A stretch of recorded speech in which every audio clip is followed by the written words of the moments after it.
back to the GSMC Baseball Podcast, brought to you by the GSMC Sports Network. I'm your host, Sam Menzie. We have a good show for you today.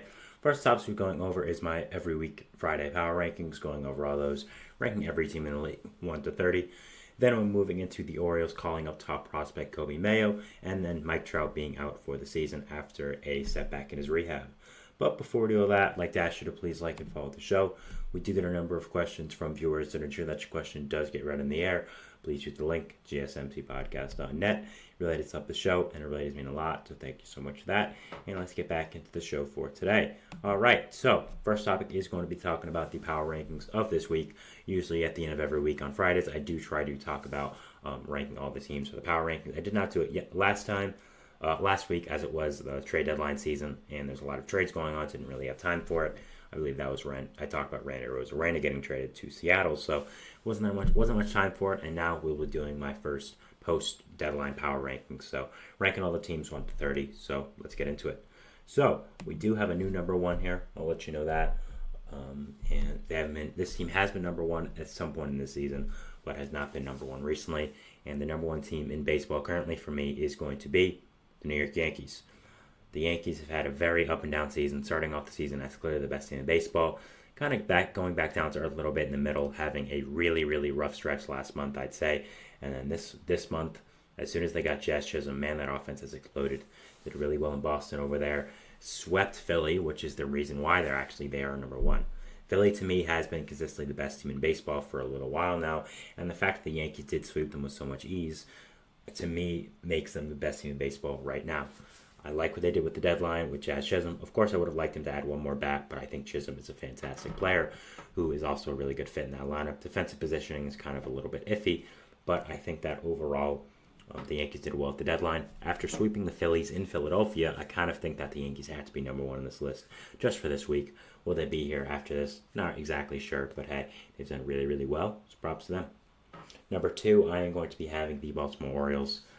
The Orioles made a good amount of trades at the deadline, trading for Zach Eflin and Trevor Rogers. Two trades I really liked, just getting the players. Returns, of course, were a little interesting, giving up Stowers and Norby for Trevor Rogers. But hey, what are we going to do? Pitching prices were insane, so it's kind of it. So I like what the Orioles did a lot here, adding these controllable, good, battle-tested playoff starting pitchers. So I really like that there. And yeah, overall, the Orioles made the second best team in baseball. They have had a little bit of a rough patch recently, but the way they were doing so well at the start, they were kind of bound to always have some. They were always bound to have some kind of adversity come through, and that's what happened. But they're still doing really well, and they've still been a really, really great team. So props to them, and I do have them here at number two. Third, I have the Los Angeles Dodgers, first National League team on this list. Yes, they did overtake the Phillies as the best team in the NL. Phillies are very close, believe me, but I'll explain why. So for the Dodgers, they are, of course, missing two of their best bats. Mookie Betts, of course, been out for a little while now, and Freddie Freeman is dealing with a personal situation with his son. So obviously, all thoughts go out to him. That's a very serious situation. So I think everyone wants him to take as much time as he needs. But for the Dodgers, they are, of course, missing one of their better players now with him and Mookie in the middle of the lineup. So the lineup isn't as great, but they added really nice to the deadline, getting Tommy Edman, getting Ahmed Rosario, getting Kevin Kiermaier, three players I think are going to be very big parts of your lineup going forward. Jack Flaherty, of course, adding the ace-level pitcher that you needed. So Dodgers have been really, really good recently, and with the Phillies being swept, I do think currently they are the best team in the NL. Currently, on August 2nd, 2024, just right now. So obviously I'm sure that'll change. I do still think the Phillies are better, but right now the Dodgers are 3, and of course I have the Phillies at 4. Again, I've talked about why the Phillies aren't 1 at this point. Getting swept by the Yankees in your own ballpark is really rough, and if we're just looking at it in regards to this season, I do think that the Phillies have to be moved down a little bit, and they are put here at number 4. So yeah, overall, I think that that's where the Phillies are, but I'm sure they'll be back in the top 3 going into next week. It's probably going to happen. Just again, a little bit of a rough week. Didn't add as much as I would like them to at the deadline as well. Carlos Estevez, very good closer, but adding Austin Hayes, in my opinion, isn't really the answer to your offense. So overall, I do have the Phillies here at number 4, and yeah, a little bit lower than I think some people, but hey, if you're getting swept by the Yankees and Philly, you kind of gotta put them down a little bit. Number 5, I am going to be having the Cleveland Guardians. Guardians, of course, have been fantastic this entire year, and I think pretty much deserve this number 5 spot. I was a little bit underwhelmed what they did the deadline pitching-wise. Just getting Alex Cobb isn't great, but Lane Thomas is a really fantastic addition to this offense and really does make it a lot more sustainable. You now have him, Josh Naylor, Stephen Kwan, Jose Ramirez. That's a great three. That's a great top four of that lineup over there. You also have some other great bats as well, like Andres Jimenez. You have also Gabriel Urias, who is young, Bo Naylor, who's been doing pretty well, David Fry. So overall, I still think that this Guardians team is really good. They deserve to be here at number 5, and number 6 here, we have the Houston Astros. What an improvement for the Astros this year. I think I had them like 15 or 20 when just 2 months ago. So the fact that the Astros have done this well and have continued to do this well and have stayed like it is pretty fantastic. And yeah, I do have them here at number 6. They've been absolutely fantastic. Adding Kikuchi was a really nice get as well. Have a really good rotation, even with all the injuries. Going into the playoffs, it's going to be Framber Valdez, Ronald Blanco, Yusei Kikuchi, Justin Verlander, 4 really good starters. So Hunter Brown as well, we can add in there. Spencer Arrighetti is depth. So overall, I really like this Astros team. I think they're becoming the Astros of old once again. I think a lot of people were overreacting when they said, the dynasty's done, all that kind of stuff. So with how well the Astros have done, I think they have to be here at number 6. And man, what a turnaround from the start of the year when I and a lot of people really thought that they were kind of done and they would finally have to go into a rebuild after being competitive for so many years. 7, I'm going to be having the Kansas City Royals. I really, really like what the Royals did at this deadline. Adding Lucas Erceg and Hunter Harvey as bullpen arms was a really good job by them. Paul DeJong should help shore up your second base position as well. And Michael Lorenzen should give you a solid number 5 starter. You have a really great top 4, but I think the number 5 spot has been a little iffy with Alec Marsh being in there.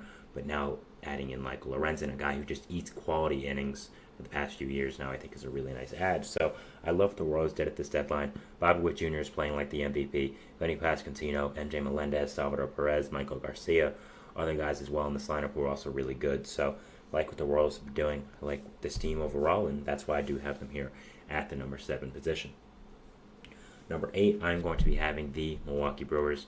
Didn't do much this time. I would have liked them to do more. I think they should have added a left-handed outfielder bat with the loss of Christian Yelich for a little while. But added Frankie Montas is a very solid starting pitcher who can eat some quality innings. And overall, I think that this Brewers team still is very good. Have a lot of good young hitters. Of course, there's Rhys Hoskins, who you signed in the offseason, who has been fantastic. William Contreras has been one of the biggest breakout stars this year. Young superstars like Jackson Chourio. You also have Sal Frelick, Tyler Black, Garrett Mitchell, some other guys as well on this lineup. So this Brewers team is really good. Their pitching is going to become a weak spot for them down the season, but right now they've done really well, and their offense is pretty great. It'll be interesting to see if it does stand up still with the loss of Christian Yelich, but they have such a high lead on this NL Central that I don't think they need to worry too much. And yeah, still a really, really good team. Number 9, I am going to be having maybe the most controversial selection of this top 10, but it is going to be the New York Mets. I think currently having the Mets at 9 is not crazy whatsoever, and I'll explain why. This team really, since the start of June, since scrimmage throughout the first pitch, have been maybe the best team in baseball. The offense has been absolutely electric. The rotation has been very solid. Obviously, it takes a big hit now losing Kodai Senga for the year. He came back from injury and now he's out for the year. Obviously, really does suck. But Quintana's been really great over the past few weeks. Severino's always solid, even though he had a bad start yesterday, but he's allowed one once in a while. You also, of course, added Paul Blackburn, who's solid. David Peterson's been solid. And Sean Manaea has also been very good over the past few weeks or so. So they've dealt with a lot of injuries. They haven't been the greatest all year, but they've really picked it up since June. The offense is electric. You have, of course, Francisco Alvarez, great over there at catcher. Pete Alonso, great hitter. Jeff McNeil's done much better in the second half. Francisco Lindor is being an MVP candidate. Is third right now in the NL in WAR. So is a genuine MVP candidate. I don't think enough people are talking about it. Mark Vientos might be the biggest breakout player of this entire year. He's turned into one of the better power hitters in the entire league after I wanted to trade him for a middle relief pitcher in the offseason. Brandon Nimmo's been fantastic. JD Martinez, of course, is great. Harrison Bader's been good. and Jesse Winker was a solid addition in the outfield. So this Mets team is absolutely fantastic. I do have them as the fourth best NL team, the top wildcard seed in this scenario, even with them not being in the wildcard right now. I mean, they're only half game out, so it's not exactly like it's 4 or 5. They still are great, and with how many teams are together in the NL wildcard, it's kind of just up to you for what order you want to put it at. And at 10, I do have the Braves, the team I have them above. The Mets split with the Braves, and probably would have won that series if they didn't have all the momentum shot out of them once Senga got hurt. I think they have the better lineup.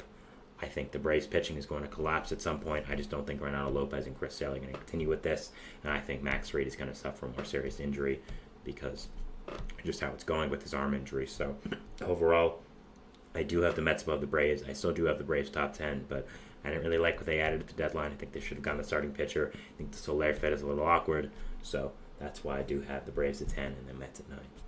So that is my first segment here, going over my power rankings 1 to 10, going over what I believe are the top 10 teams of baseball. We're moving into our second segment, which is going to be talking about my second portion of the power rankings, numbers 11 to 20. Maybe more exciting in some people's eyes. You get, this is where you really get to determine who's where and get more freedom with the list because you don't really have to look at standings as much. So, yeah, we'll be going over that, and we'll see you after the break. So thanks, and bye. I feel like I'm losing my mind. Is everybody in the world blind? Please, Lord, give me a sign, a sign. I feel like I'm losing my mind.